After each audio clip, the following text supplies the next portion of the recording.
Wow, grabe. Ito na yung pang-apat na order natin sa TikTok ng balut. 10.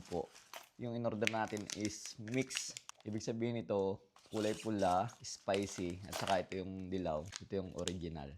Painitin natin. So, after nating initin ng mga 3 minutes, ito yung sabaw niya. Nag-mix na yung sabaw ng original at saka ng spicy. Tikman natin, sabaw.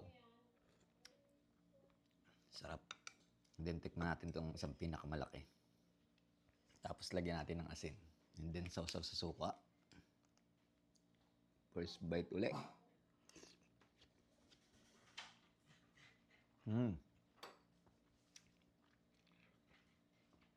Sarap. Pangalawang balot.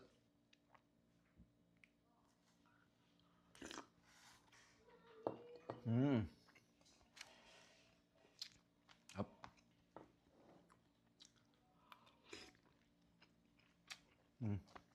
Pang-apat sisiw. Sunod natin yung laman.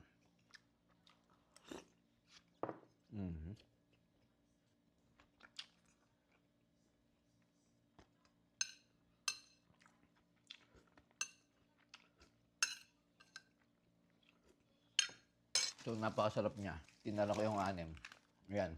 Itong 10 piraso na to, 200 pesos lang. Sa mga gustong umorder, nasa Yellow Basket.